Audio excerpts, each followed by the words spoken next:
Right now the recording has started, so it is my pleasure to greet all of you participants from a lot of the jurisdictions and territories for this lecture. And the topic is Rosslyn story debunked. We have the lecturer Brother Bob Robert Cooper, a curator of Museum and Library of Grand Lodge of Scotland, to deliver a lecture for 40 minutes, 50 minutes, and then we have a lot of time to ask the questions. The only thing which I want to ask Brother Bob, you said 2 hours, but I guess that rule doesn't really apply now.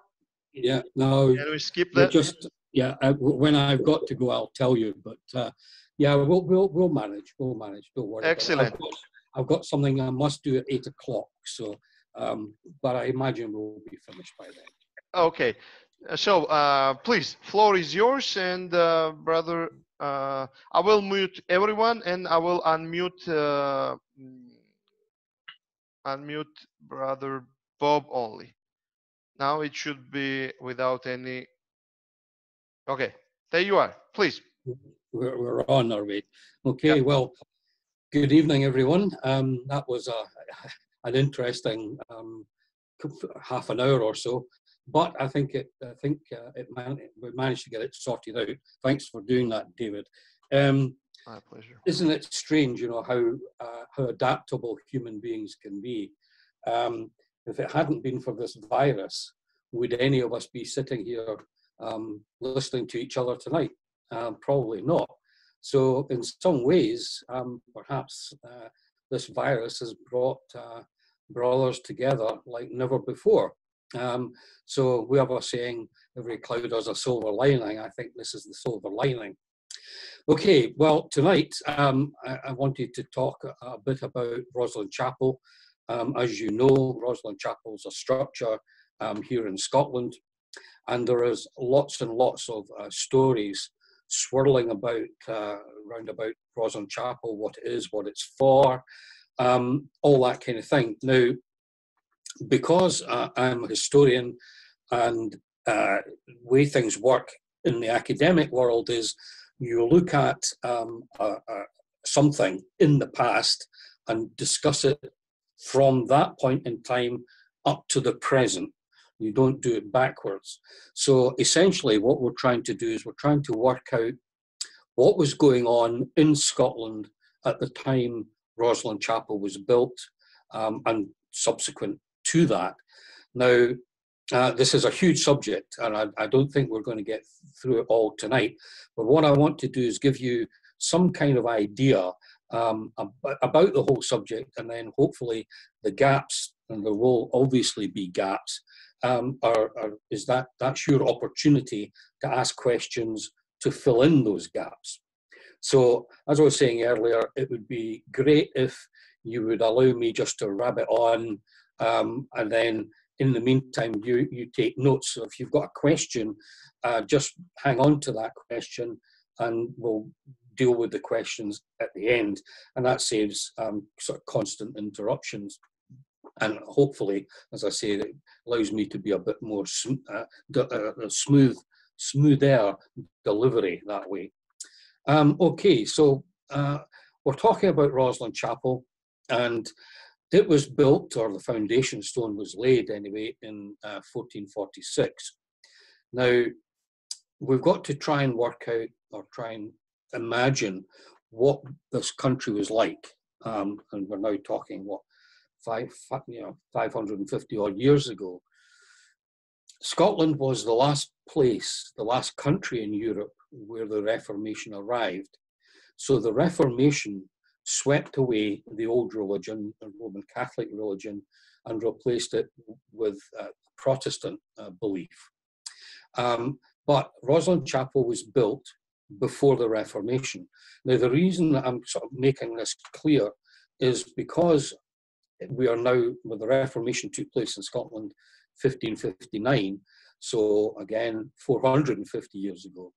So what people believed when the chapel was founded, what they believed and what they did is more than, it's almost 500 years ago.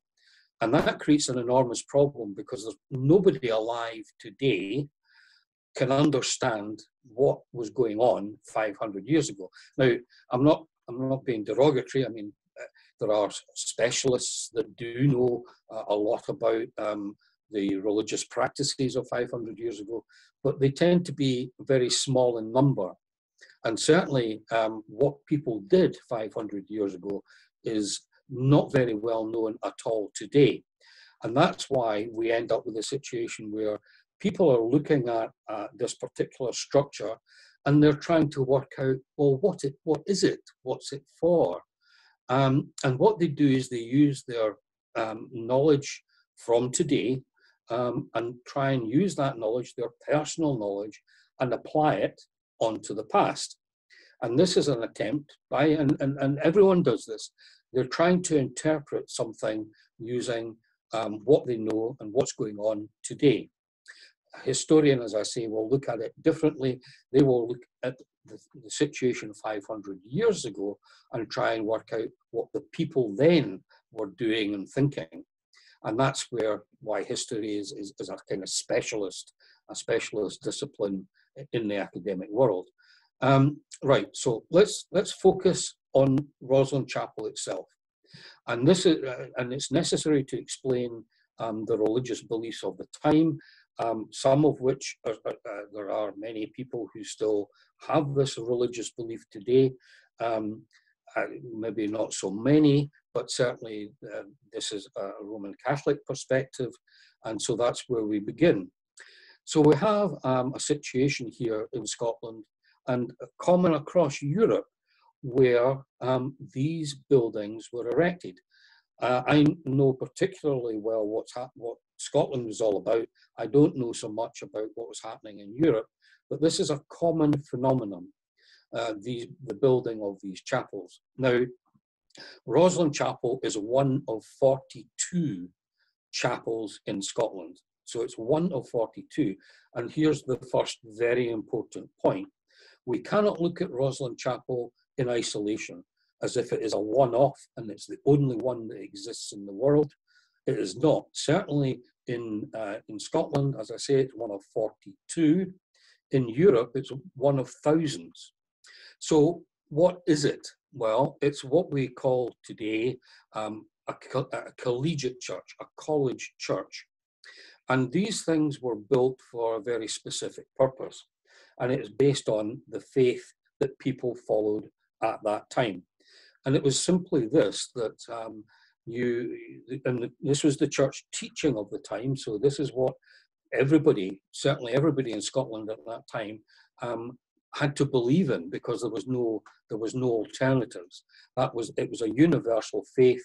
So this is what everyone believed, although there would be one or two awkward individuals who perhaps didn't, but the vast majority of people believed in what the church was teaching them. So a collegiate church was very specific, and it was used to support the teachings of the church. And it went something like this, that because we're all God's creatures, when you die, you're subject to the judgment of God. And if you've lived a very good and upright life, then you will get into heaven very quickly. If you've been a particularly bad person, you might never ever get into heaven, and you go to the alternative place, hell. So that was and of course that made people extremely frightened, because the belief in the immortality of the soul, immortality in heaven or immortality in hell, well, everyone was scared of going to hell. Everybody wanted, every sane person wanted to go to heaven. Nobody wanted to go to hell. But the church said that because there's all sorts of degrees of sin in the world, from being an exceptionally good person to an exceptionally evil person, that you had to go somewhere in between before going to either hell or heaven. And this place in between was known as purgatory. So everybody went to purgatory while it was decided by God, the Father, as to where you were going to go, heaven or hell. So purgatory was a kind of waiting room. It's where everybody kind of hung about waiting for the final judgment for their lives. The church said, you know, when you're in purgatory, you can speed up the process of getting out of purgatory. And that would only happen if people who were alive intervened for you, interceded for you. And that, if enough people did that often enough, then you would get out of purgatory fairly quickly. So if you had a lot of friends and you had a big family, then the more prayers that were said for you in church, especially by the priest, more prayers that were said, the more masses that were said for you, the sooner you got out of purgatory and went to heaven. So the purpose of these collegiate churches was to pray for the souls of a group of people who were already in purgatory, who had died and had gone to purgatory. Now, collegiate churches, there are a variety of different kinds, but they all do the same thing. They're all saying prayers for the souls of departed, and that's where the difference comes in. So you have some collegiate churches which are in the main cities, and the masses are said for deceased citizens of those cities, or in the case of the stonemasons of Scotland, the stonemasons of Edinburgh in particular would pay a priest to say masses for the souls of deceased stonemasons. And this was to get their stonemasons' friends and relatives and ancestors out of purgatory as soon as possible. And so that belief meant that, so you had this idea of tradesmen, you know, pretty far down the social scale, believing in this church's teaching and the need for the living members of a trade to do this for their previous their predecessors in the trade, be it stonemasons or bakers or bootmakers or armourers or whatever. They would all get together, raise money, pay a priest to say a mass for the souls of the deceased, whatever they were. Rosslyn Chapel, slightly different. The purpose was the same, but Rosslyn Chapel was built by a family. And this meant that this chapel was devoted to saying masses for deceased members of the St. Clare's of Rosslyn. So it was not a trade. It wasn't trying to get stonemasons out of purgatory. It was trying to get people who were deceased members of the St. Clare family out of purgatory and into heaven. So this was a private chapel just for the St. Clare family, whereas some other collegiate churches were more public, where they were saying masses for the citizens of a town or a village or whatever, or perhaps the royal family or whatever. Rosslyn Chapel, therefore, is slightly different, but equally there are many, many privately owned family collegiate churches dotted around Europe and including in Scotland. So again, Rosslyn Chapel is not in any way unusual, except for one thing, which we'll come to in a minute. So here we have this system of belief of living your life, dying, going to purgatory, and then hopefully to heaven. Of course, you wouldn't hang around in purgatory if you were going to hell. There was no point in having you hanging around in purgatory. Off you went to hell right away. So if you were in purgatory, you knew you were going to heaven eventually, and obviously the quicker you could do that, the better. So Rosslyn Chapel, therefore, is a place where Mass was said for members of the St. Clare family and no one else. So if this is a family church, a family chapel, there are all sorts of things that you can do because it's your private property. Now, the guy who built Rosslyn Chapel, William St. Clair, started building this in 1446, and his patron saint, the patron saint of the St. Clair family of the time, was Matthew. Matthew of the Gospels of Matthew. And so that's why it's called the St. Matthew's Collegiate Church, because it was dedicated by the church to St. Matthew. And St. Matthew is a very important individual because of his gospel. Now, I'm not suggesting you do this right away, but I would recommend that you do it sometime. I would find your Bible and read the Gospel of Matthew, because it will help explain what I'm going to say. Matthew was almost obsessed with the idea of blindness. And you will see when you read the Gospel, I'm sure you all have read it already and you know it almost off by heart, but I'm suggesting you read it just to refresh your memory.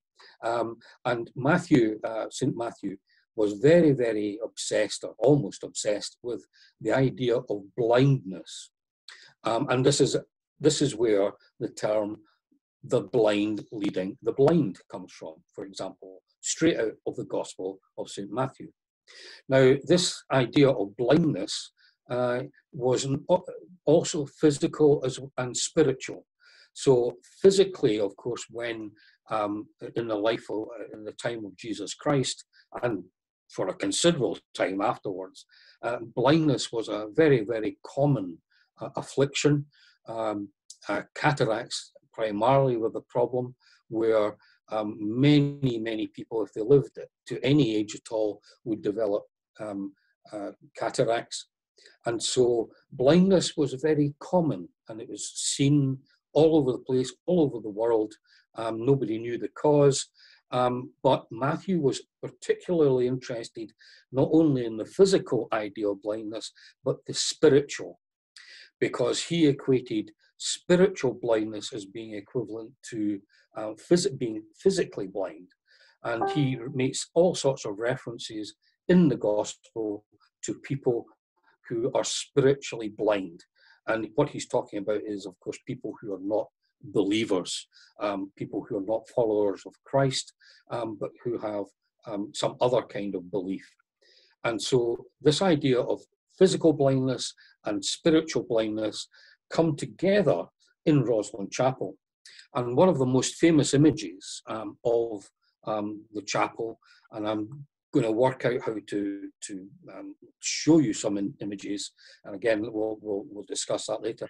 But one of the main carvings in the chapel, it's actually outside, apparently is of a man wearing a blindfold with a noose or cable tow around his neck, being held by someone standing behind him. Now, this is a very famous image.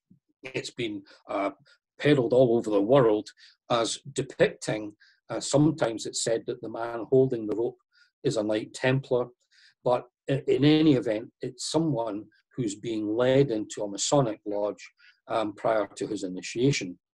And of course, a blindfold and the rope around the neck will give you some idea as to why people come to that conclusion.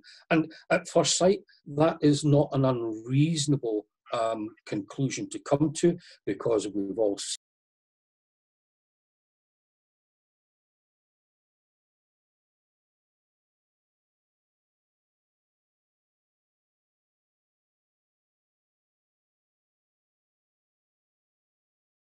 telling a little part of the Masonic story.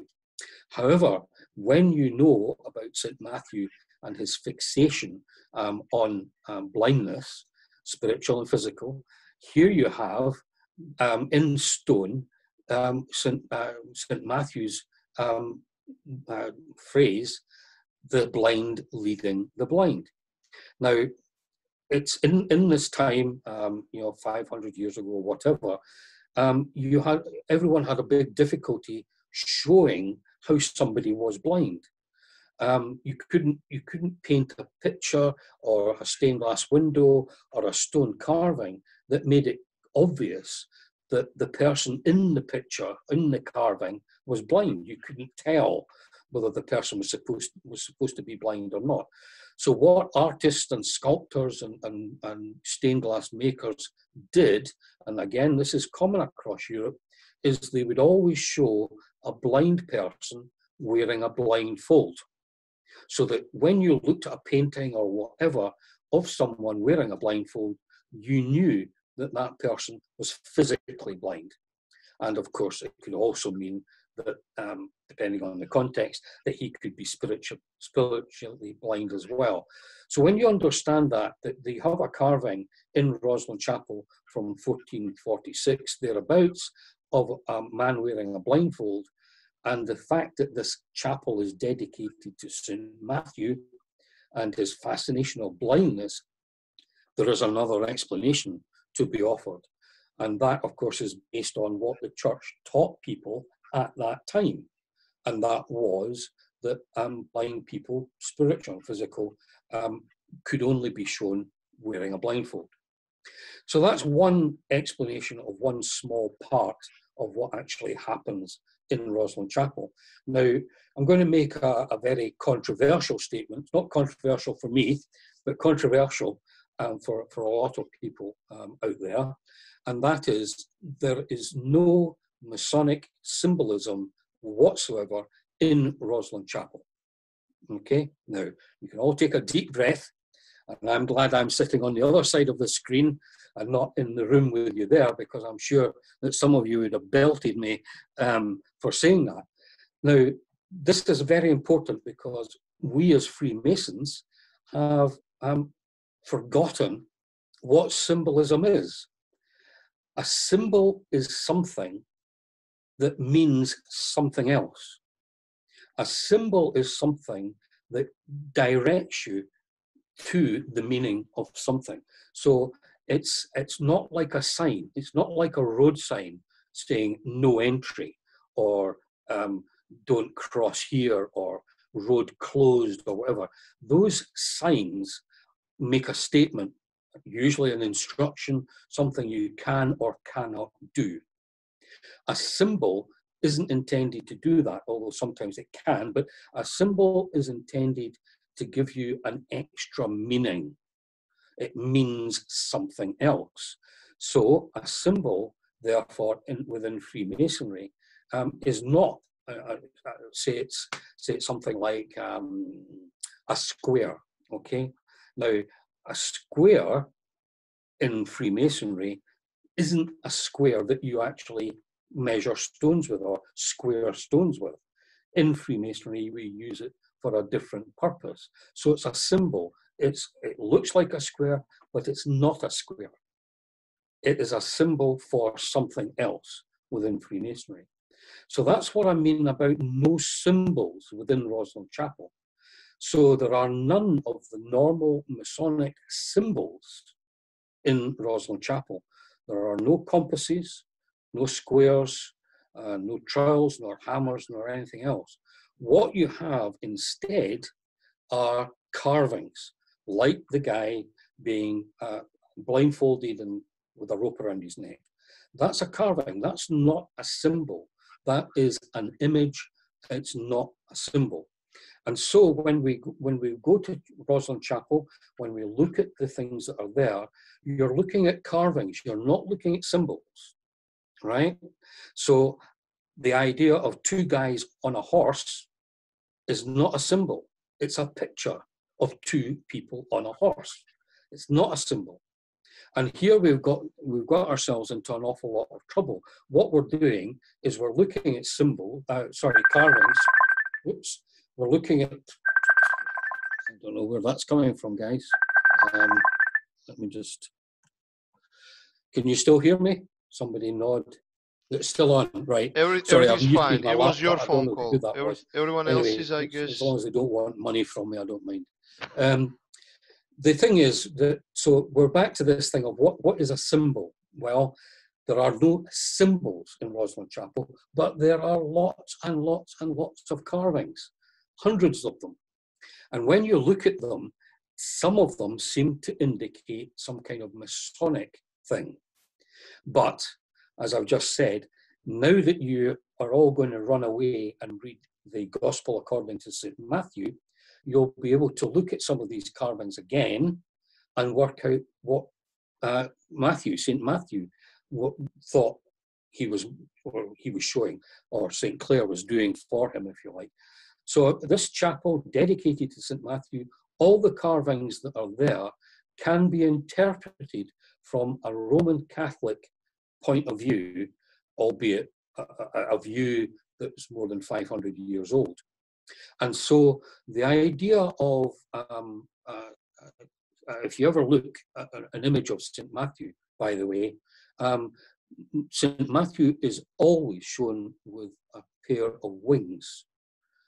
He's a saint, so he's got a pair of wings, and you go to Rosslyn Chapel, and that's one of the most obvious carvings that's repeated over and over and over again in Rosslyn Chapel, is an angel with wings.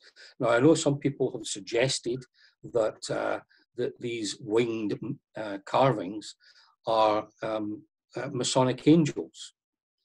Now, if you really want to annoy the church, you go and tell them that Freemasons have their own angels.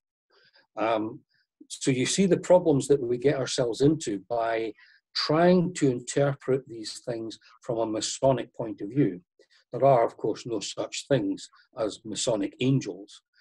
Freemasonry is not a religion, so it can't have angels anyway. But you see what I'm getting at. So we can easily drift into an interpretation that, for people who are not Freemasons, find really rather silly.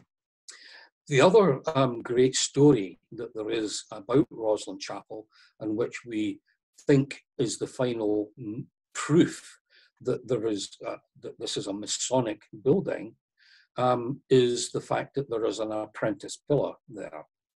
Now, again, when you look at the apprentice pillar, it's not a symbol. It's not a Masonic symbol. It's a fairly ornately carved pillar that holds part of the roof up. And of course, that's common in most churches and chapels like this all over the world. But it's heavily decorated. In a lot of other places, they didn't decorate them so much. So the apprentice pillar, the story of the apprentice pillar in Rosslyn Chapel is very quickly that, and if you already know the story, please forgive me, but I'll repeat it just so we can discuss it. Here we are, yeah. So Rosslyn, I take it that's, who's that, who's it doing? That's it, there we are, thank you very much.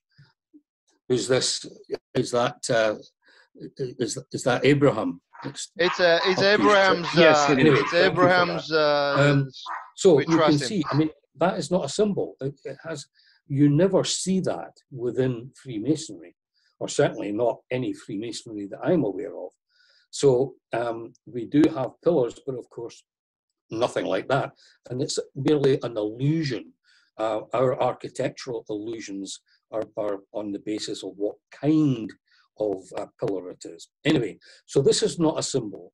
But what's happened is when people have looked at this, they've heard the story of the apprentice pillar. This is one of a series of three. And so to the left of this, there's another pillar, and to the left of that, there is a third pillar. So if this is the apprentice equaling the entered apprentice, then logically, the next pillar to the left is a fellow of craft pillar, and the next again one is a master mason's pillar. So I can see the logic in that. But as I say, it's not a symbol. It's not a Masonic symbol. So we're applying a belief, a Masonic belief, to something, and we're saying this is Masonic, but it's because of the story associated with it, not because it's a symbol. So very quickly, the story of the apprentice pillar goes like this. The builder of the chapel, William St. Clare, went to the master mason who's building this, and he shows him a drawing of a pillar. He says, now I want you to carve this pillar for me. You know, it's to be one of the main features of what they call the the lady choir, which is behind the pillar. It's one of the main features.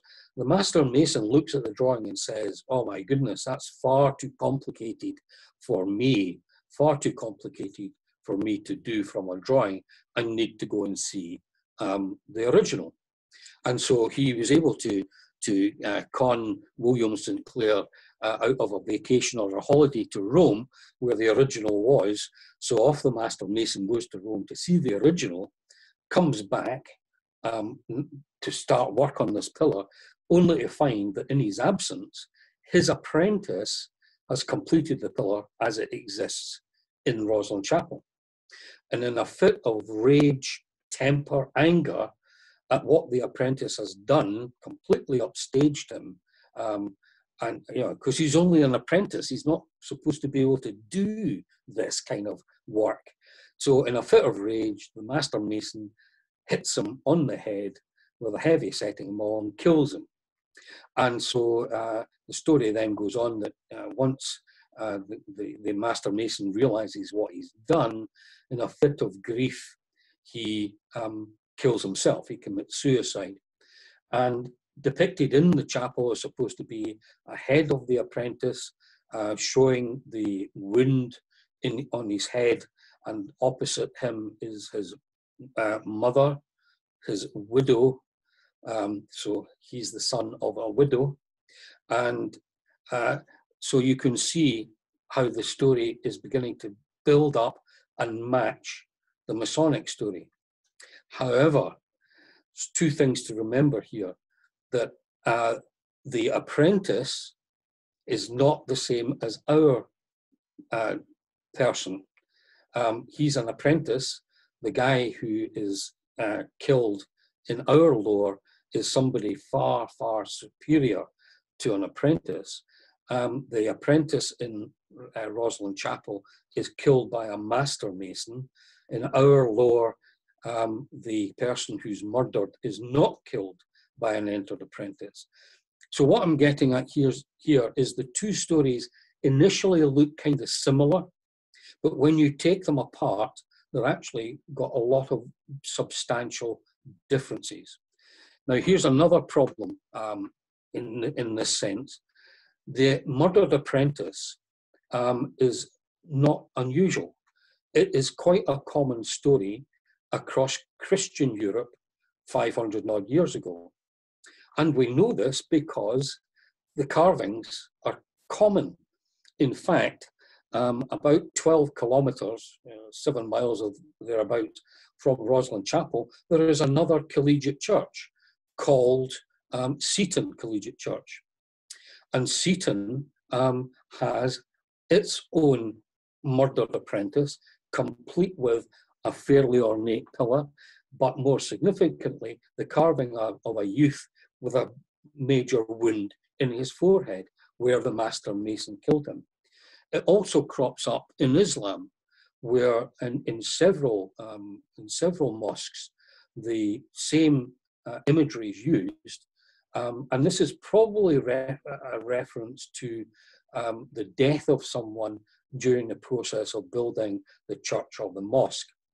So you can see that we have a problem, I think, within Freemasonry, where what we tend to do is we kind of cherry pick some facts and apply them to the past, instead of looking at the entire situation and using that. Now, here's the problem. How do we know what the chapel was used for, how it was built, and all this stuff? Well, we're extremely grateful to the priest who was the parish priest to the Rosslyn family, Augustus Hay. He was a Roman Catholic priest. The St. Clair family were Roman Catholics for a very long time. They supported the old faith.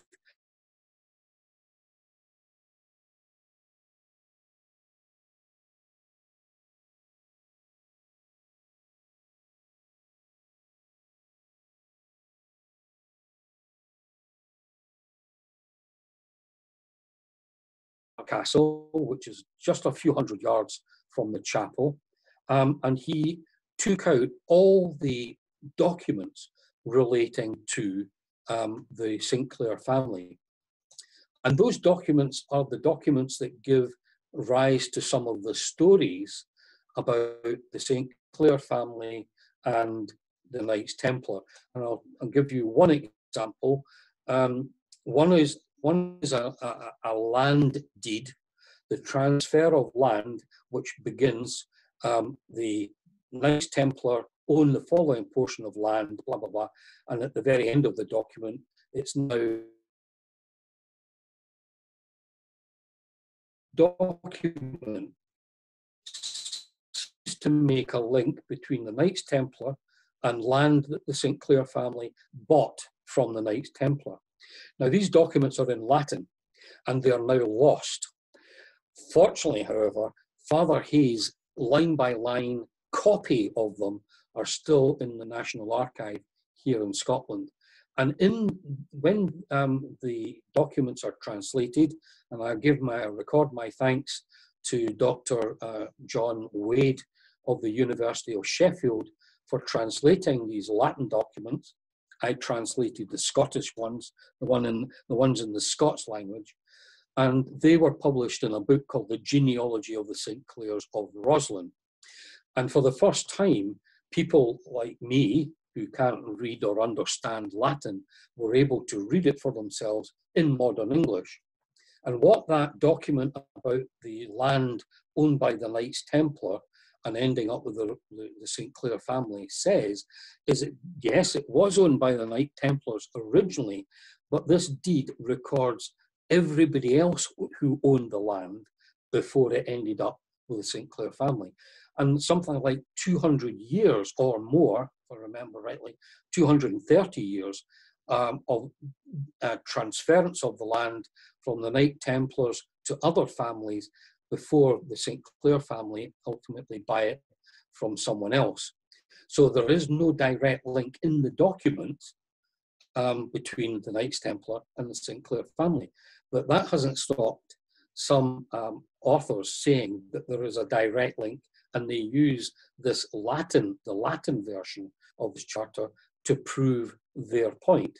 Having translated it, of course, we now see that they are absolutely wrong. Now, all these documents, and of course they date from before the Reformation, so that, as I say, we've got translations of them. So what did the people of the time think they were doing in building this chapel? Well, the documents actually tell us. And so the builder of the chapel, William St. Clair, writes a charter explaining what Rosslyn Chapel is and what it's for.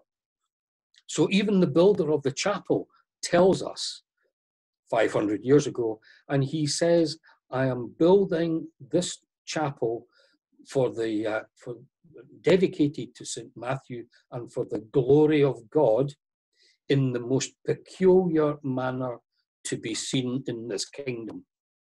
And what he means by that is that he's in competition with 41 other collegiate churches in Scotland.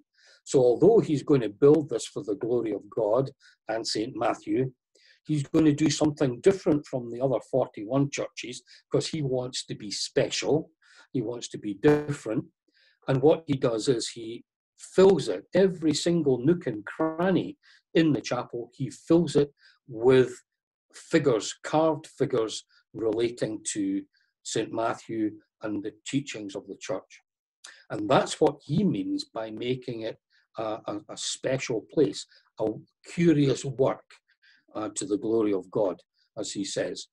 So he knows what he's doing. He knows why he's building it.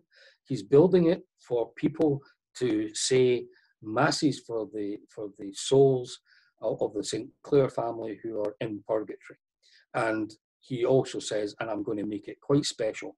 Now, it's telling that when he died in 1484, his son, Oliver, said, oh, well, you know, he's gone. That was his pet project. I'm not going to have any more of that. I'm not spending money on that. I'm going to spend it on discos and some booze and who knows what else I can do. And that's when the work stopped. Oliver said, no, that was Dad's project. This was Dad doing this. I'm not going to, and that's what happened.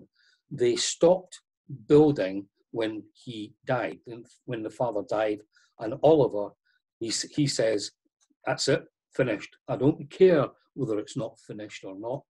I'm not having any more to do with it. And that's why we end up with this little stump of a church. Now, architectural historians have been interested in Rosslyn Chapel for a long time. And in the Victorian era, I can't remember the exact dates, but certainly in the 1850s and possibly the 1860s, the surrounding land of the church was excavated and detailed drawings taken of, guess what? The foundations for the unfinished part of the church. So what you have, if you can imagine this, looking at Rosslyn Chapel from above, most Christian churches were built in the form of a crucifix, the cross on which Christ was crucified. So you have one long upright with a crossbar. Now, the very top, the little part at the top, is the choir, which is what is left of Rosslyn Chapel. The cross arms, which are the naves, and the long tail, sorry, that's the nave. The transept is the bit that goes across. So the transepts and the long nave are not there, but the foundations for building on them are. So what's happened is when Oliver stopped, finished building, they just simply buried the foundations. They've been uncovered, and it shows that it's just a regular Christian church of the period. Many, many others of an identical design exist all over Europe. And in fact, the excavated parts of Rosslyn Chapel have been very carefully compared to one of the most important churches in Scotland of the time, and that was Glasgow Cathedral. And Rosslyn Chapel is a near exact copy of that church, that cathedral. So you have two, one in the west, one in the east, which are near identical. The cathedral, of course, is much, much bigger. But here's a little tidbit. We know that the people who worked in Glasgow Cathedral also worked in Rosslyn Chapel. So they took the design with them, if you like. And then William St. Clair had his way and made it unique in Scotland, if not the world, by filling every single spare space within the chapel with carvings of something. And it's those carvings which, as I've said, cause people a variety of problems because they think that they are in some way Masonic. So we can see that the documents of the time, written 500 years ago, they make no mention whatsoever of any kind of Masonic organization. It makes no mention of Masonic symbolism, nothing whatsoever. It is us today that are doing that.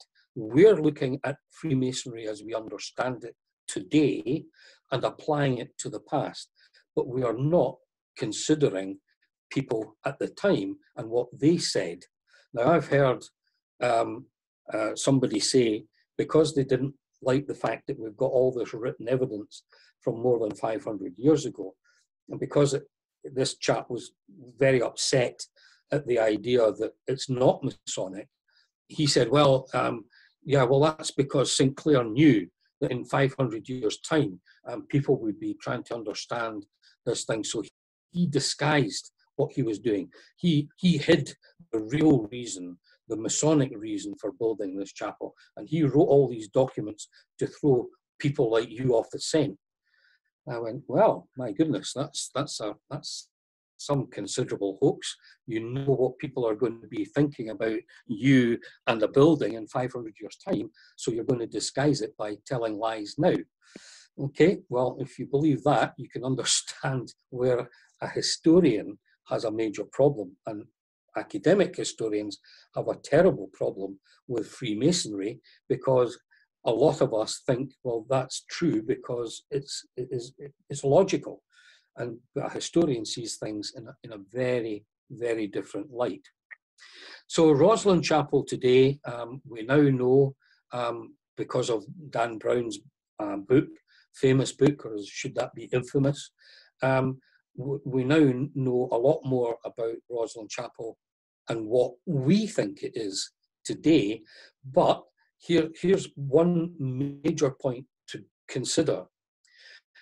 Before 1986, there was never, ever any mention of Rosslyn Chapel being connected with with Freemasonry. Not a thing. Nobody. It was modern authors that invented the link between Freemasonry and Rosslyn Chapel. And they did so by bringing in the likes of the Knights Templars to explain why the chapel was built. And it's a lovely, exciting story, but it just doesn't hang together. And that other part of the story is the Knights Templars had found something when they were based on the Temple of the Mount in Jerusalem. It was, according to whichever book you read, it was either the Ark of the Covenant, the Holy Grail, or even just simply treasure, gold and silver and jewels and things. They took that back with them to Paris, France, where they were attacked and imprisoned by the French king, Philip the Fair. But before he could capture them all, some of them escaped to Scotland, and Rosslyn Chapel was built by the successors of the Knights Templars in order to house the treasure that they had taken from Jerusalem. So that's the basic story. I've given you, I think, probably enough for you to go on just now. What kind of time is it? Because my clock's disappeared. Have I been talking for long enough yet? No, it's almost an hour, so David, we're still. Are you awake? Yeah, sure. Everyone's, I guess. We are just speechless. We are just speechless. You need to put your microphone on, I think. Or have I cut you off? So do you hear me? Yes, I can hear you now. Sorry. So you just left us speechless, I'm saying. Yeah. So anyway, it's been you heard you heard it all. Yeah, yes. I think yes. Everyone, okay. I think was exciting to listen I hate to you. Think I was talking. No, everything's great. Everything's great. I'll just remind that it's been 50 minutes, 55 minutes since we started your lecture. So more or less, we're ready to start with the Q&A session, I guess. So I'll just switch back and tell you the rules about the Q&A. Yes, I got Mike. You're gonna be the first to ask the question. So first of all, we have a lot of people, and I cannot just scroll back and forth to see all the physical hands raised. So Zoom has raise your hand button to the right of your screen. Sometimes it might be hidden, so you have to go down, hit the chat or the participants, and in the participants panel to the right of your screen, you will see one of the buttons in gray, which says raise your hand. As you raise the hands, I'll be happy to give floor in an order. So first of all, thank you so much, Brother Bob.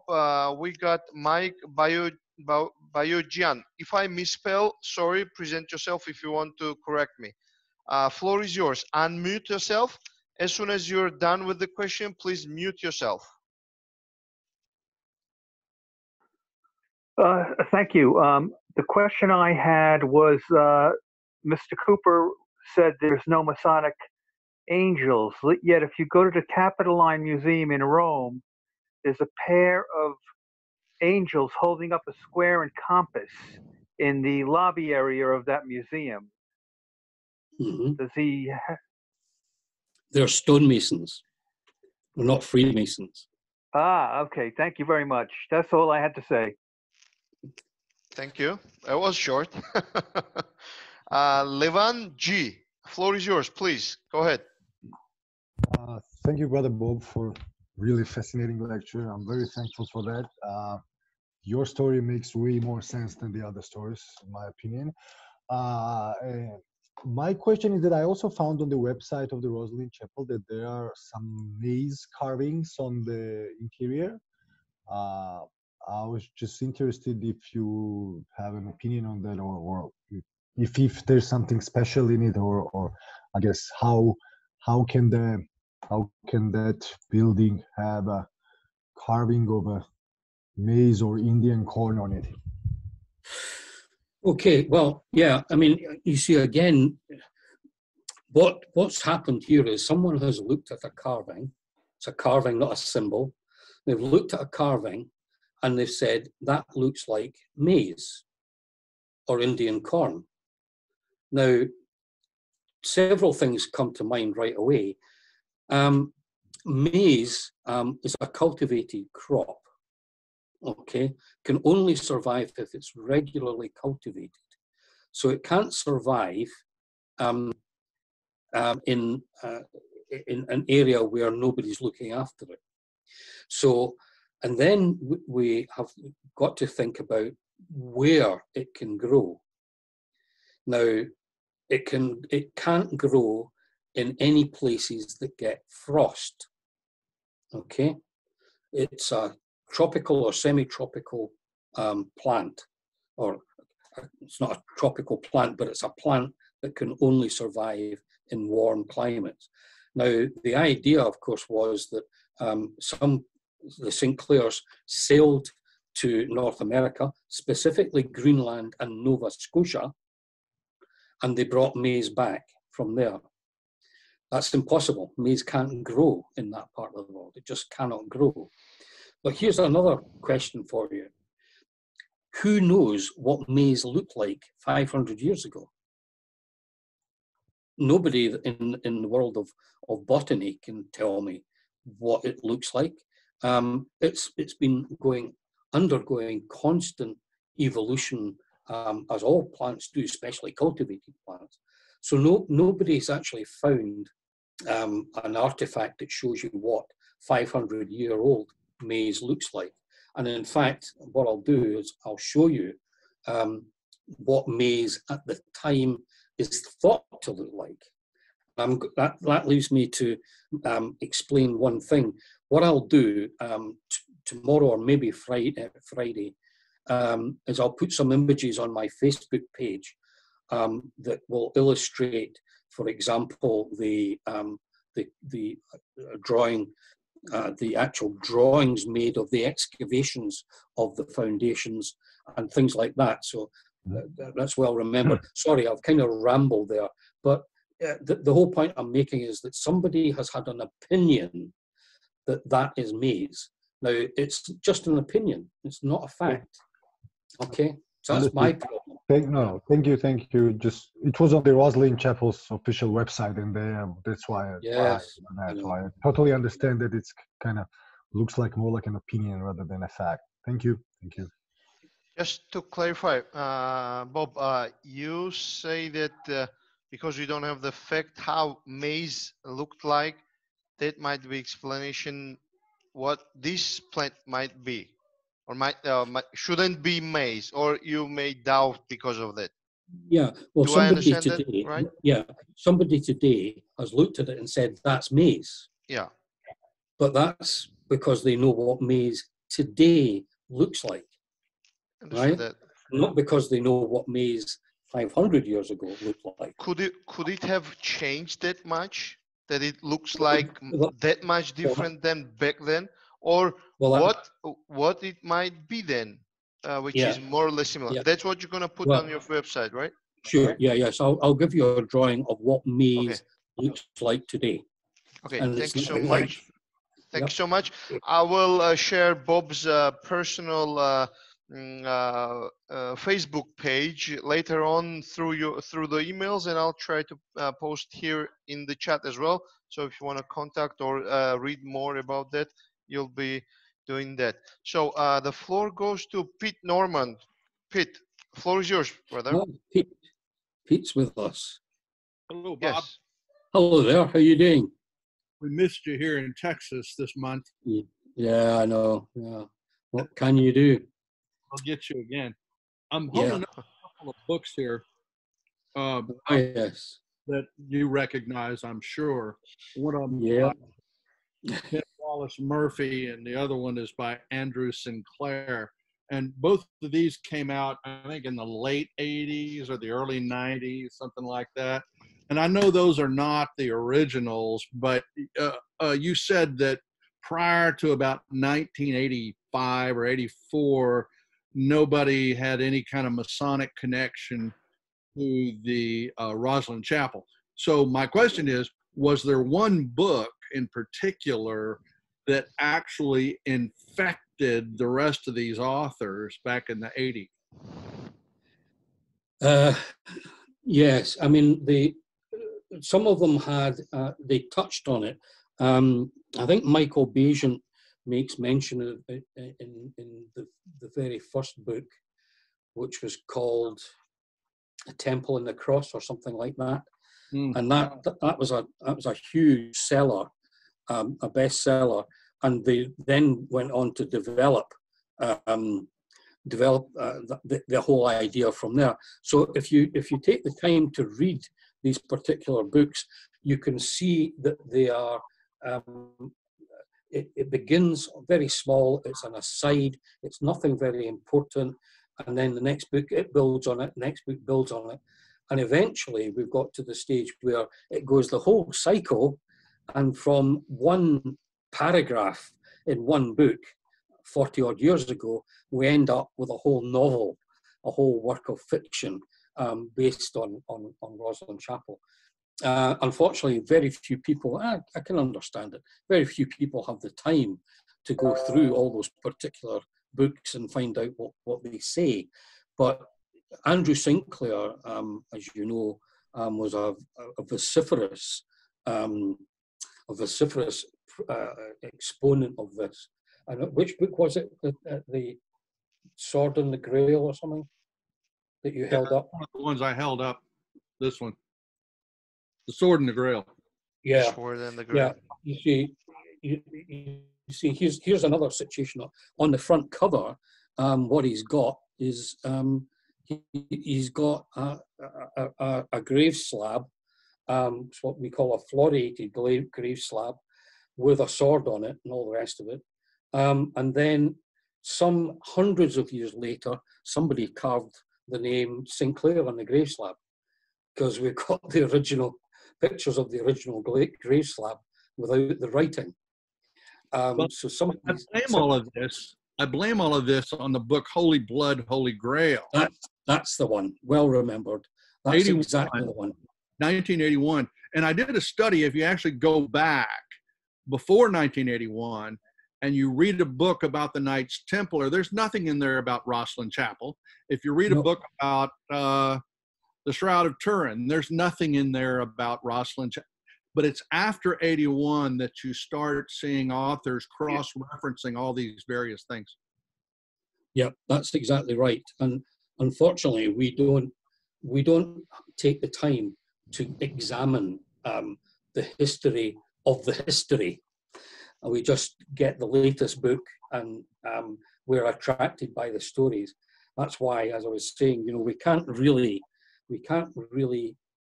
apply what we know today to the past. That's the wrong way around. You've got to look at the past and bring it forward to the present, and that will give you a much more sensible chronological view or opinion, chronological interpretation of the history. These guys, they've kind of jumped in right in the middle, and they've got, there's just nothing comes before. Nothing comes before it. What can you say? It's a book written to sell books. Well, it certainly well marketed stuff. Yeah, a big problem for us here in Scotland, of course, is that I've said this before, not a single one of these authors are Scottish, not a single one were Freemasons at the time the book was written. I know some of them subsequently did join the craft, and one in particular, Michael Bagent, God rest his soul, and he did admit to me that if he had been a Freemason when he was writing the book, he would never have written the book the way it was written. And I said, well, I did say to him, you know what us Scots are like. I said to him, well, why don't you write a book explaining why you wouldn't have written it the way you wrote it, so that you give the benefit of that fact to the Freemasons who still read that and believe it. But he wasn't up for that, so we never did get another counter argument, if you like. There we go. Thank you, Pete. Are you satisfied? I mean, okay. You mute yourself, which means you're fine. So I guess I should repeat because people are coming in and out, and may have missed some information, just technical procedure-wise. Please, anyone who needs the recording, you don't need to remind me every kind of impersonal kind of messaging. Just leave your email, name, jurisdiction, or just email in the chat, whether in public chat for everyone or in my private chat, no problem. I'll come as soon as the recording is over. I will send, don't worry. I'll look through the chat and I will see each email. I even provided all my details in case you miss out in 1 day or 2 days. If you don't get the link to the recording, just drop me a line and I'll gladly send it personally to you. That was just an announcement. Ori Lovat is waiting for the floor. Floor is yours, brother. Thank you very much. Brother Robert, thank you very much for a most interesting talk this evening. Can I ask a question around about the Masonic connection? Is it a pure coincidence that it was proposed when the Grand Lodge of Scotland was set up that the St. Clairs were the hereditary Grand Masters of Masons and Freemasons in Scotland? Is it just a coincidence? Yeah, you see, what's happened is that there are so many threads. Brother Bob, please, sorry for intervention, but your mic is wrong again, so we don't want to lose any bit of the information you say. Switch back to the other mic. Yeah, you hear me now? No, it's wrong.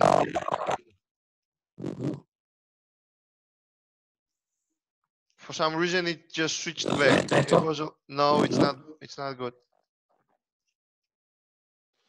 How's that? That's good. That's good. Go ahead. That's okay. All right. Okay. Thank you. Don't know what I did, but anyway, yeah. This is the problem because because it's a huge subject and there's all sorts of elements to it. People are able to take different parts and weave it together into a logical story. Now, what we're talking about is William St. Clair, the first Grand Master Mason of the Grand Lodge of Scotland. He was born in 1700, died 1778.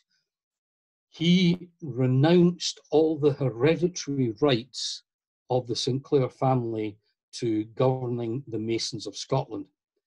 And he did that in 1736 at the foundation of the Grand Lodge of Scotland. The problem was, of course, is that they were creating what they called a foundation myth, a story about how old the Grand Lodge really was. And this was in direct competition with the Grand Lodge of England, who were also claiming a foundation myth that was not quite as old as ours. The problem comes from again, we go back to the actual documents, and this is what every good historian has got to do. It's got to go back to the original sources, that people are using. Now, I mentioned this before. In 1601, William Shaw approached the then Laird of Rosslyn, another William St. Clair of Rosslyn. He approached William St. Clair to become the patron and protector of the Masons of Scotland. That document was then used by people like Andrew St. Clair, Michael Bagent, Robert Lomas, as proof that the William St. Clairs of Rosslyn were Grand Masters of the Masons of Scotland. They were no such thing. They were being asked to become patrons and protectors. That was somebody who's going to arbitrate in their disputes. And that document, 1601, lays out very clearly that that's what they want. They want someone who's going to decide their arguments, their internal disputes. So the idea of a Grand Master doesn't appear at all until 1723, when Anderson's constitutions are printed. So giving up the hereditary rights, that was nice to say, but they didn't exist. So he was giving up something that nobody ever had anyway. But that's because by that time, and we see examples of this all the time, people are now believing their own propaganda. And that's the problem. They believe, the Masons today believe their own tall tales. And that was one of the first tall tales that we've all bought into. It just wasn't true. Lovely story, though. Thank you so much, Brother Bob. I guess no clarification needed for that. So we have Aditya's iPad Pro. Floor is yours, brother. Just unmute yourself. Thanks. Hi, Bob. Phenomenal lecture. Thank you. And fraternal greetings from number 36 in Edinburgh. I was just curious because you did mention our favorite author, or perhaps not favorite, Dan Brown. To what extent do you believe his writings have been a blessing to Freemasonry, and to what extent do you believe they're a curse? They have obviously increased tourism at Rosslyn Chapel, but what do you think of its impact on Freemasonry? Well, first and foremost, there was a significant impact, because what it did, and this is the good part, what it did was it highlighted the existence of Freemasonry, and so a lot of people became interested in Freemasonry simply because of his book. The problem I have with Dan Brown and his book is that firstly, you've got to remember it's a novel, therefore it's a work of fiction, and you cannot take it as being in any shape or form as being factually correct, because by definition it is fiction. So the downside is, yes, it brought the good side is it brought Freemasonry got it some nice publicity. We got some nice candidates, some young men like yourself, for example, and then the downside of that was, because people had bought the book and read the book, they believed everything in it was true, despite the fact it's fiction. And the same goes for all the other books that, like Bagent and St. Clair, Andrew St. Clair had published. So it's a double-edged sword, if you like, for us. I don't think we were necessarily well prepared when the book came out. And so, yeah, we're still feeling the effects of it today. But yeah, it did us some good, some not so good. Thank you. Thank you. Ben Hur, floor is yours, brother. You just said, I guess you posted the question, right? So you're gonna read. Okay, go ahead. I was going to read it. So when I saw your hand raised, please go ahead. Unmute yourself. Good evening. Thank you very much, Robert, for the talking, amazing one. I would like to ask you about one of your conclusions. You end the lecture telling that Rosslyn is not a church, a Templar or Masonic church. Would you have an example for us who like to travel and to see by ourselves if there is any kind of Masonic church from that time that we can go and see with our own eyes to be able to compare with Rosslyn? Is there an example? Well, there were, as far as we know, there were no Freemasons around at the time Rosslyn Chapel was being built. But the idea that this was the Knight Templar church, I find very dubious for a variety of reasons, not least of which because it conforms to the normal design of a Christian church of the period. But also the Knight Templars had a great tendency to build round churches, circular churches, okay? And that was because they were essentially a community of monks, and so it tended to be a more democratic institution, and sitting in a circle was much more conducive to having a democratic discussion. And there are a few circular Templar churches still around, dotted around Europe, which again suggests to me that the Knight Templars, if the Knight Templars were going to build a church, it wouldn't have been the design of Rosslyn Chapel. It would have been their own well-known circular design. All right. Thank you. We got, just 1 second. We have Eduardo Elatrace. Floor is yours. Thank you very much. Sorry not turning the cam on because actually I am cooking. I have two questions. One, is there an architectural publication which compares different family chapels in Scotland, Rosslyn being one of them? And the questions, if you can help with this on the Scottish front, what is the attitude of the other families who have their own chapels when they hear about the miss of Rosslyn? Is there a certain, what is their reaction in the sense, in dispute, or actually joining in and saying, well, we too have something that happened, and we too have an apprentice pillar, and we too have a mystery, come and visit our chapel? Is there something like this going on? Yeah, well, first thing is that all these privately owned chapels, the families are now, they don't exist anymore. So they're all, I think most of them are now government property, run by a government department called Environment Scotland, I think it's called nowadays.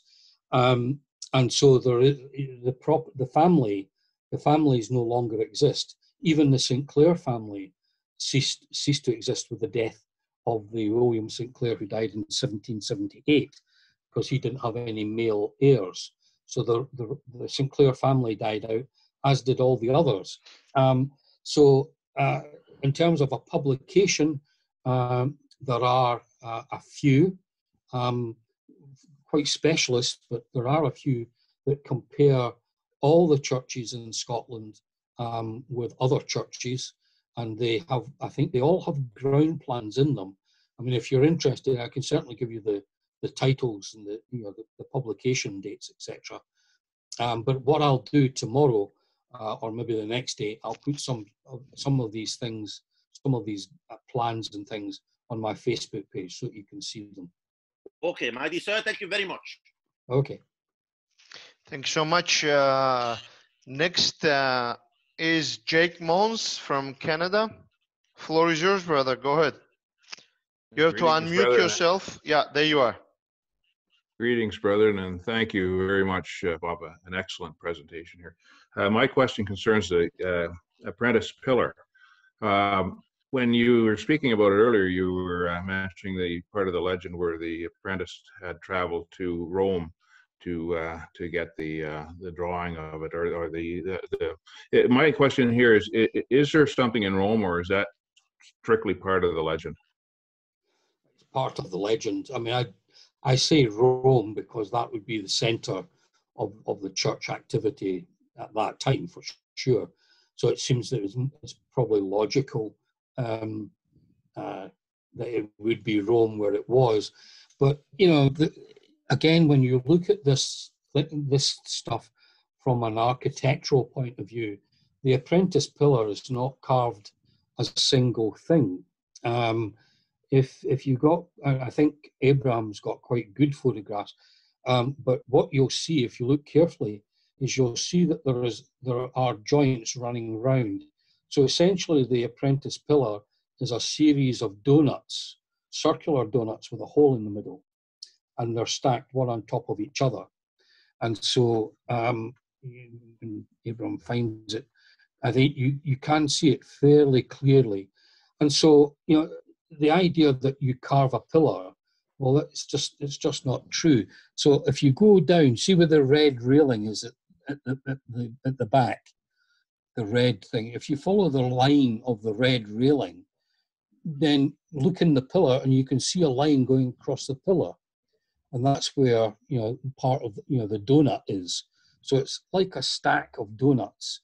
I suppose the main skill was getting the ornate carving to actually match up as the pillar progressed. But even then, you know, the carving at the very top, what they call a capital, and these twisting foliage that twists round the pillar, this is what is called a plique. The pillar was a plain pillar, and then the carvings that you see there are all applied. A plique is applied to the pillar. So these things are actually glued on the pillar. They're not carved as part of the pillar. And you can see that most clearly from the capital, because you can see how, you know, in the carving, there's black. It's black, and that's because behind the carving on the top of the pillar, I'm trying desperate to look at it, where it's black, that's hollow, and you can see the pillar behind it. So if you shine a torch through those black bits, you know, you can see that it's stuff that's been stuck on. But there we go. But that's how the pillar's made. Actually, it's not carved as a complete single unit. That's amazing. When I was there looking at it, I kind of had that same expression, or that feeling that it had been added subsequent to the construction of the pillar. But Yeah. The guide we had, Jimmy Monroe, was saying it was all carved in one piece, and I kind of wondered about that. Thank you for making that clear. Okay. Thank you, Brother Bob. FTW, floor is yours, please. FTW. Okay, maybe please unmute yourself if you hear me. Otherwise, I'll first give the floor to. Okay, I hear you. Here you are. Please go ahead. Thank you. I was muted. Gergs from Cape Town. Brother Cooper, where I attended one of your lectures last year. My question is quite short. Why does there appear to be such a paucity of the account of Scottish Freemasonry from within Scotland? In other words, why are we allowing or having so many outsiders writing the history for? Your comment on that? Yeah, it's an ongoing problem. I mean, part of the reason is going way back to the days of William Shaw. Scots have taken their obligation very seriously, not to reveal anything, and so even I mean, once the English got hold of this thing called Freemasonry, they published the ritual, for example, and right away people then said, well, I don't need to learn the ritual now, I've got it, it's written down in a book. Whereas in Scotland, we wouldn't do that. So there's a cultural thing that we we were reluctant to tell anybody what Scottish Freemasonry was about, and that left a vacuum of other Freemasons or people who thought they know what Freemasonry is about to write these books about Scotland. And that tells you part of the story as well, because most of these authors seem to believe that Freemasonry is the same all over the world. Now, you couldn't be more wrong in terms of what Freemasonry in Scotland is like compared to anywhere else. And so it really, I mean, when someone who's not a Scottish Freemason writes about Freemasonry, it's very clear that they're not Scottish, because they don't know how Scottish Freemasonry works. I mean, I'll give you one example, the trowel,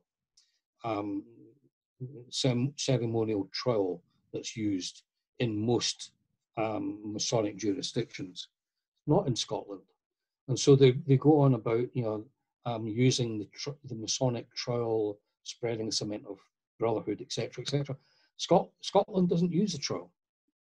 I mean, I know some lodges have lapsed and they do, but originally it would never be used. So, simple things like that reveal the fact that they don't know about Scottish Freemasonry. So what they're doing is they're applying a different form of Freemasonry to the history of Scotland, and that leads them to make even more mistakes and more error. But the bottom line is we have always been reluctant to get involved in writing about the craft. So other people have filled in the vacuum for us. Yeah. Thank you so much.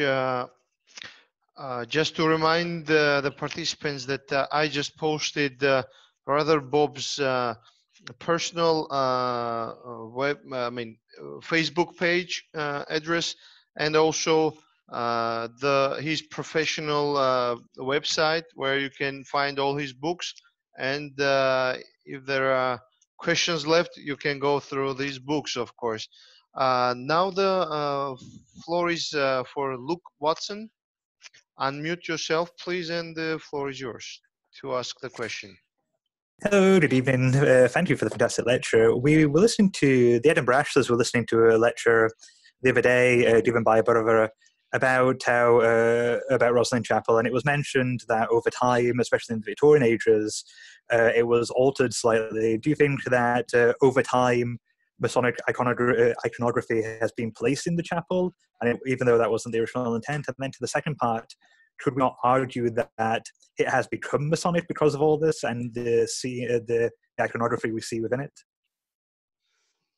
Well, firstly, what happened was that the Erskine family, who inherited Rosslyn Chapel, allowed it to deteriorate, and eventually in the Victorian era, I think, in fact, it was, if I'm not mistaken, Dorothy Wordsworth, the wife of the famous poet, said, you really need to spend some money and get this lovely chapel put to rights.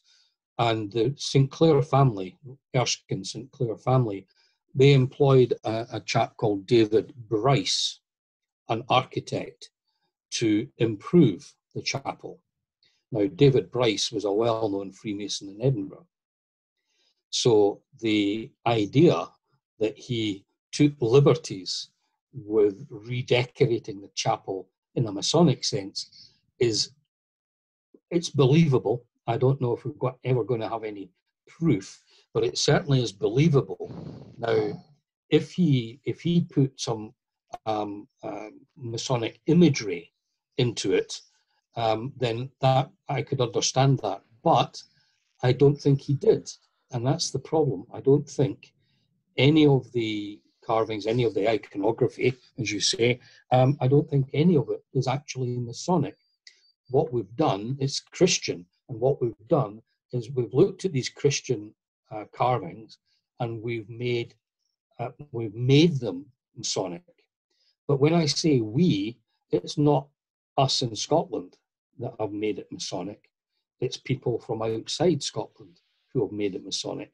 So we've not really been involved in the process. So Scottish Freemasons have been excluded from that whole debate as to whether it is or should be considered to be Masonic. And if we were involved in that debate, we wouldn't have made all the numerous mistakes that people do make about Freemasonry, certainly Scottish Freemasonry. As to whether or not it's a good thing, I don't really know. Is it a good thing for Freemasonry that it's considered to be Masonic? No, I don't think so, because what we're doing is we're claiming something that was not ours in the first place, and we're trying to make something out of it that it was never intended to be. So if we are supposed to be true and upright men, I think that's not something we would want to do, basically. Awesome. Thank you very much. Thank you. Before I give the floor to Adan Batista, just to answer the brothers who are asking contact details in private. Again, I reposted several times. If you need, if you have any question or if you need any additional information regarding anything what this initiative is about or the earlier recordings, please drop me your email here, or drop me your specific email individually to the email which is shown there. Of course, you can get more information on the official websites of the Grand Lodges of Lithuania and Georgia and the English-speaking Lodge of Vilnius Arch in Lithuania on their websites, which are also indicated there. So please, whenever you want to learn more, that's the opportunity. Okay, Brother Adan Batista, yes, floor is yours. Please go ahead with the question. Just to summarize, we have around 30 minutes to go, and then full 2 hours of the lecture will be kind of well used. Please. Okay. All right. Thank you for the opportunity. Thank you, Brother Cooper. I wanted to ask, have there been any articles written by you or anybody else that we can refer to, probably in magazines or somewhere else, that we can use for education at the lodges? On the subject? That is right. Yeah, the same. The same subject. Yeah, there's a variety of sources. Some are in AQC, Quater Coronati transactions. Some are in the Grand Lodge of Scotland yearbooks. Some are in other books. I mean, I suppose the one for tonight would be this one. I don't know if you can see that, probably not blue. But it's called the Rosslyn Hoax. Anyway. Somebody's sharing the... Okay. Good. Yeah, I've listed some of my books on the website.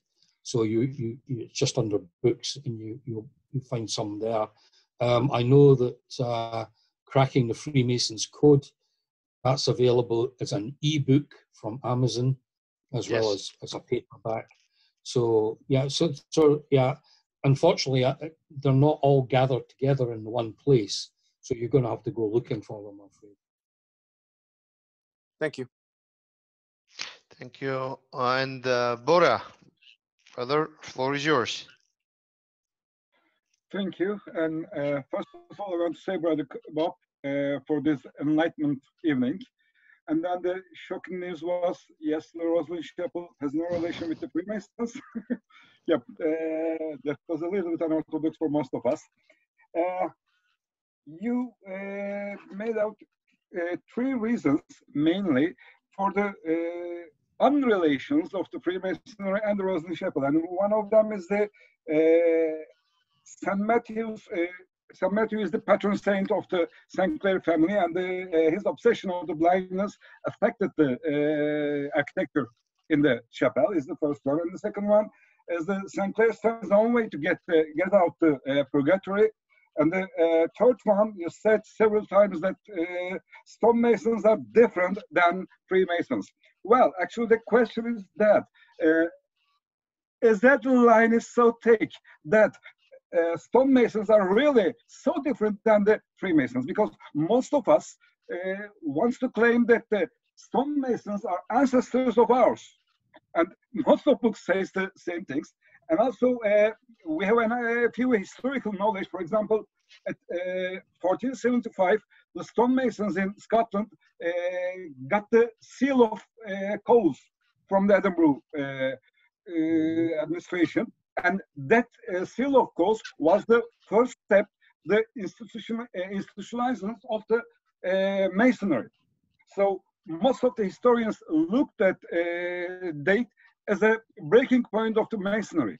And then 100 years after that, we begin to talk about the real Freemasonry and accepted Freemasonry, actually, with the Coles laws and so on. So the question is this really the line of stonemasonry and the Freemasonry is so thick that we cannot talk about the Rosslyn Chapel is nothing related with the Freemasonry, but only stonemasonry, and they are exactly different things. Is this true? Thank you. Yes, yes, essentially that's exactly right. But the problem you have, of course, is we do know, and we're blessed in Scotland with the written documents of stonemasons' lodges from as early as 1599, and we can see from those lodges' own records how it slowly turns from being a stonemason's lodge into what we now know as a speculative mason's lodge. So we can see this transition take place in writing by the people who were actually in these lodges. And what they do is there's all stonemasons, they start to admit non-stonemasons, and then admittedly a long time later, the stonemasons have all but disappeared, and it's just people like you and I that are left perpetuating what the stonemasons were doing. So that means that when you start reading some of these books like Andrew St. Clair, they keep talking about the Masons, and they make no differentiation between stonemasons and Freemasons. So in the minds of the reader, especially people who know very little about Freemasonry, whenever they read the Masons, they immediately assume that they're always talking about Freemasons. And that's the problem. Instead, what they should be saying is, and I know it's very clumsy, but in Scotland, I would prefer them to talk about stonemasons or non-stonemasons, or maybe operative and speculative masons, so that it becomes very clear that to the reader that there are two different types. But most of these popular authors don't highlight that difference. So when you ask someone in the street, what do you know about the Masons? They're never ever going to think that you're meaning stonemasons. They are always going to think the Masons mean Freemasons. And that's where the confusion exists. So the stonemasons built Rosslyn Chapel, not Freemasons. Okay? But they are implying that basically because the Masons built Rosslyn Chapel, it was the Freemasons that built Rosslyn Chapel. Right? That's wrong, simply plain wrong. Stonemasons built Rosslyn Chapel. Thank you, Brother Bob. Juan Carlos couldn't find the button, so before I give the floor to Abe, please, Juan Carlos, floor is yours. Thank you, Brother David. Brother Cooper, I got a question, very simple. I understand that your point. The brother before me asked basically some part of the question that I'm going to ask. But basically that everybody understand that we are, the chapel was built with stonemasons. But we, as a free and accepted Mason, we are, as a speculative Mason, we're taught to use it for a more noble and glorious purpose. That's our duty. And my question is like, since you bring an excellent point that you bring, we need to analyze this from the past, from the view of the past. And my apologies, somebody was calling. And my question is like, in order to understand this subject better, we need to look in our inside perspective and in our psyches, like everything was done over there was based in a religious and that form at the time, nothing more than that. That's basically what you're saying in this lecture, right? Yes. I now realize that perhaps I didn't ask Brother Bora's question too well. What the crux of the argument about the stonemasons and the Freemasons is when people are building things like Rosslyn Chapel, they're building it as stonemasons, but they could have been Freemasons as well. We don't know. We don't know. What we do know is there were no lodges performing ceremonies when Rosslyn Chapel was built. So the absence of evidence, negative evidence, can't be used to prove a positive. All we can say is that when Rosslyn Chapel was built, the stonemasons built it. What they were doing other than that during the working day, we know nothing about. It's not until much later that the records actually begin for the lodges. And it's this subtle difference. I mean, sorry, if I'm drifting away from your question, please forgive me, but we have this problem with our English colleagues, some of them, in the sense that what they say is that purely speculative Freemasonry began in 1717 in London, England. Now, that statement, at first glance, is valid, but we have a problem. But by making that statement, they are suggesting that stonemasons couldn't be speculative Freemasons. So what they're saying essentially is that speculative Freemasonry that had no connection with stonemasons was invented in 1717. Now, I can't accept that because it implies that because you're a stonemason during the day, you can't be a speculative Freemason in the lodge at night. That's what the claim suggests. So here you do have a problem when you've got clear evidence that the stonemasons of Scotland were building things, not like Rosslyn, because that had already been built, but they're building other edifices in Scotland. And then, that was during the day, and then at night they're going to the lodge. So clearly they were speculative Freemasons at night, but operative Masons during the day. But before, at the time of Rosslyn Chapel, we can't prove that because there's no evidence for it.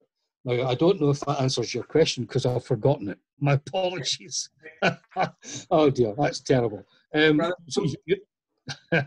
Cooper, I want to apologize. I was saying shut up to my friend that came to the house, and okay.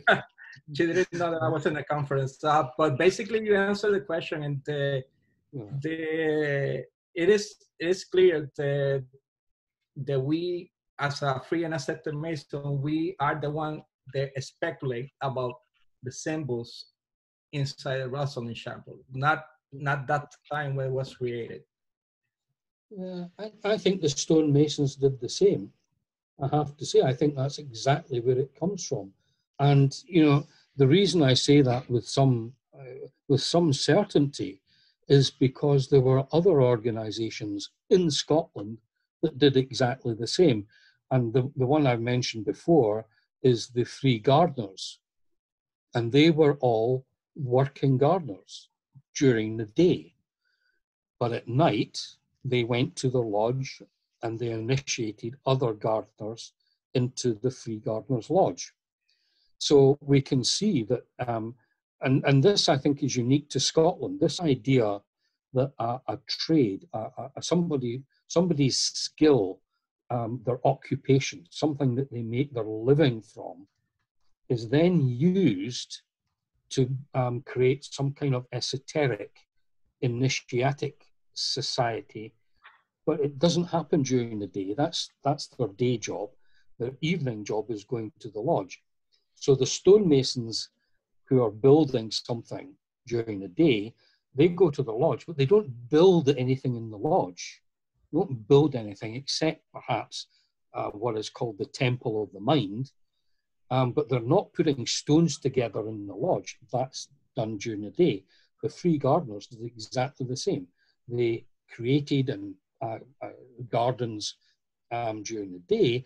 When they went to the lodge at night, they weren't doing any planting or sowing seeds or anything like that. It was speculative gardenery. And so that organization, in parallel with Freemasonry and other organizations, seem to only exist in Scotland.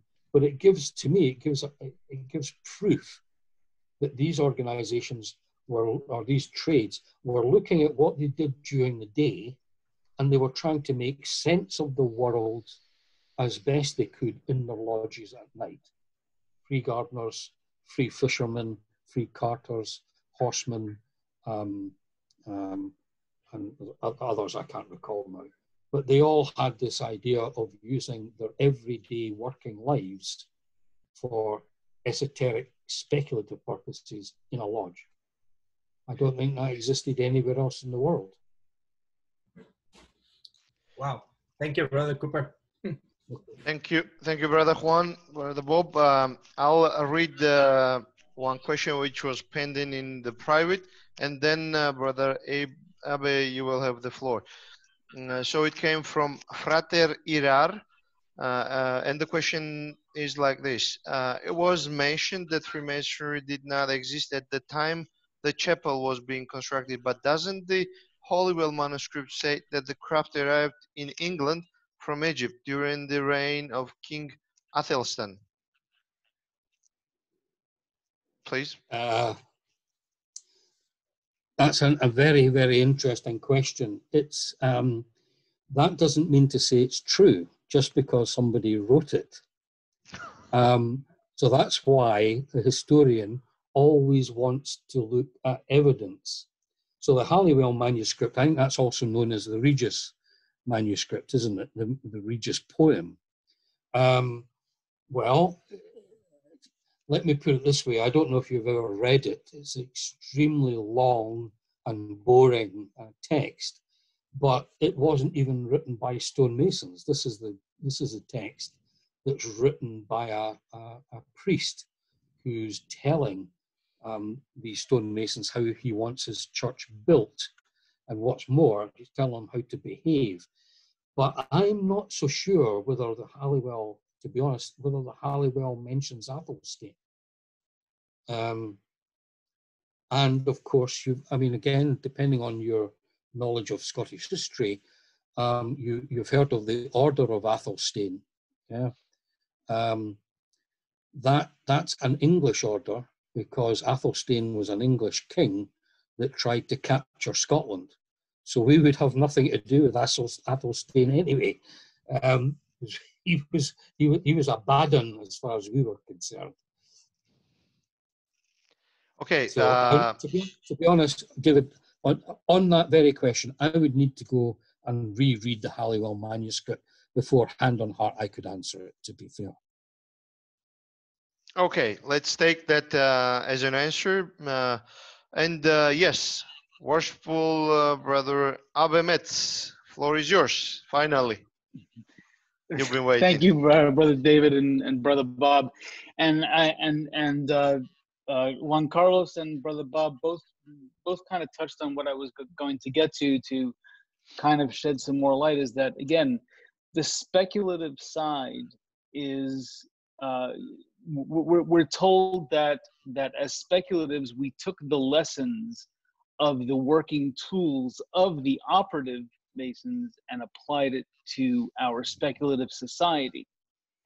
And that can be done with any trade, as Brother Bob so eloquently pointed out: free gardeners, free carpenters, free pipe layers, whatever trade you want to use. But as far as stonemasons and Freemasons goes, again, Freemasonry is the system. It's a system of morality that's veiled in allegory. It's all about the allegory. So those that were stonemasons said, well, we could take some of these working tools that we use during our everyday trade, and we can form some type of speculative esoteric group to kind of build off each other and maybe help each other out in a spiritual sense. And that's where the transitionary period, I guess, comes into play, when the need for actual stonemasons dwindled down, and there were educated men that wanted to be part of something more, something esoteric, and that's when they began to be accepted into working craft stonemason lodges. Correct me if I'm wrong, Brother Bob. Yeah, that little bit of ritual that you gave there, that's purely that's pure English invention based on this idea that speculative Freemasonry began in 1717. So in order to shift, but we know it didn't. Yeah, indeed. But that's where that bit of ritual comes from as an underpinning for that statement. So they're making it very clear, and we do it as well in Scotland. We use exactly those words, and I think that's the kind of thing that damages our Scottish history and heritage, because it's a later addition to the ritual. And that's why I keep saying this. I do know, but I say that's why you've got to go back and get the original rituals and work from there, where this stuff has no place. Then you can begin to see, well, because it was a stonemason's ritual, fairly basic, bare bones ritual at that, then you've got these speculators coming along who then, by this time, even in Scotland, by this time, they completely dominate the way lodges function, and they have got no knowledge of the craft of stonemasonry. So they begin to elaborate and add on things that explain to themselves why they're not stonemasons, you see. And so it can get very complicated, but we do know in Scotland, for example, Andrew McBride, he was one guy who noticed these things, and he decided he was going to take the Scottish ritual, and he was going to try and strip out all these English influences, if you like. But even then, so he didn't succeed, because I don't think he and others like Harvey, they didn't go far enough back to find the pure ritual from which to begin from. So it gets all very confusing, and to be quite honest, a lot of our guys say, well, does it matter? You see? And of course, if it doesn't matter, well, why bother? Why go to the trouble? And it's only kind of fanatics like me that sort of keep hammering on about it that cause the problems, Yeah, as a follow-up, Brother Bob, so at what point do you feel the transition started to take place from operative to speculative? Was it the Renaissance area? No, I think in terms of what we can see from the written records in Scotland, that all takes place from, we can be very specific, from the time of the initiation of non-stonemasons, which was in 1634, and accelerated during the rest of that century. And we do know, I mean, we do find, and there's some very dramatic examples of this, where the transition from one to the other, from operative to speculative masonry in a lodge, causes severe arguments within the lodge, to the point where the operatives say to the speculatives, "You're destroying our institution." And they up sticks and they leave and they form their own operative lodge, because they don't want anything to do with these speculative guys that keep fiddling around with the ritual, you know. And so we've got some very famous examples of that. The Lodge of Edinburgh Mary's Chapel is a classic example. Very, very definitely an operative lodge. It's the lodge with the oldest written records in the world. And we can see a transition to speculative masonry, in the sense that the people towards the end of the 17th century are no longer working stonemasons. They are managerial or contractors or middlemen for building work, but they're not members of the Dirty Hand Brigade. They don't use the working tools, okay? So these are managers, contractors. And what happens is that eventually in that lodge, there is a revolt by the operative masons who don't like the innovations of the speculative masons. And so they up sticks and they form an operative lodge called the Lodge of Journeyman Masons number 8 that I've mentioned before. And just to show you how interesting it can become, is the Lodge of Edinburgh Mary's Chapel number 1 took the Lodge of the Journeyman Masons number 8 to court. They sued them in court in Scotland for giving the Masons' word without authority. Okay, so the German Masons were giving the Masons' word to candidates, right? Obviously to other stonemasons. And number 1, Lodge of Edinburgh, didn't like it. So they took them to court.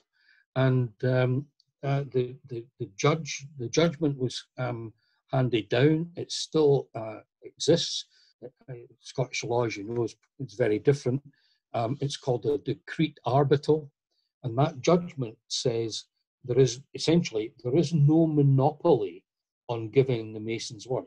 No one owns it. Nobody owns this thing. So in other words, they dismissed the case. I don't think there was any question of any damages. The case was, does this lodge have the right to do what they're doing? And basically the judgment was, yes, anybody can do it, because there's no legal basis to refuse. So you can see that this transition period carried on for a long time, and there was a very obvious reaction to these innovations, these additional bits of ritual and all this kind of thing. The operators are saying, what is this stuff? We've been doing this for hundreds of years, and you come along, all of a sudden you want to change everything. You can't do that. So good fun. Sorry, I know I'm rambling a bit, but no, I'm fascinated by it all. So yeah. Thank you so much. I think we're almost done with the 2 hours without the pre-session, which took our time. I got a lot of interesting questions from Brother Tim Shaw, who is not here because of his work schedule, but I will leave those questions for him to ask here next time when he's with us. The only interesting, I think, smaller question from him is the one I will share right now. Maybe you can elaborate on that, Brother Bob. So here it is. So the broader subject, which is interesting about the speculative Freemasonry, is that, for example, why at one time where all the English lodges had to have Scottish worshipful masters? Was there such time? And if yes, then what was the reason behind it? No, I can't say I've ever heard that one before. What I do know, and it's very rarely mentioned, but in the very early days of the Grand Lodge of England, something like the first 9 of 15 Grand Masters were Scots. So you've got Scottish Grand Masters, you've got James Anderson, who writes the Constitution for them, but they don't want anything to do with us, historically. But we write their Constitution for them, and we give them 9 Grand Masters, but they still won't acknowledge the fact that it all began in Scotland, you know? Yeah, no wonder we sometimes have a falling out, so we say. Well, that's an interesting part of the history with its ups and downs, I guess. So, there'll be final call for everybody. If anyone wants to raise the hand to ask the question, floor is yours. If you can't find still the button, just drop me a line or publicly or in private. Otherwise, I'll just have to wrap up the meeting. So I'll just deliver just final words. And if anybody wants to ask the final questions, the floor will be yours. So again, thank you so much, Brother Bob. It has been fascinating, really informative. And today we had so many jurisdictions and brothers represented. The participants number went to 215, which was quite an impressive one, that people found time to listen, and that once again indicates how much we all are thirsty for more information, to check in the facts, to see the other perspective of other of the experience of other brothers, and definitely sharing this time with us is a blessing, I would say, especially during these lockdowns we all are experiencing in our homes, in our nations. So once again, I would like to thank Bob. Next meeting will be is planned for May 2. All the emails that have been left in the chat room will get the recording of today. Also, I will include all the other recordings for the information. You might want to check on them. Those have been very interesting lectures as well. And I would like to thank individual brothers from Grand Lodge of Georgia in Europe and Grand Lodge of Lithuania, especially my fellows from English-speaking Lodge Vilnius Arch, who are also participating here.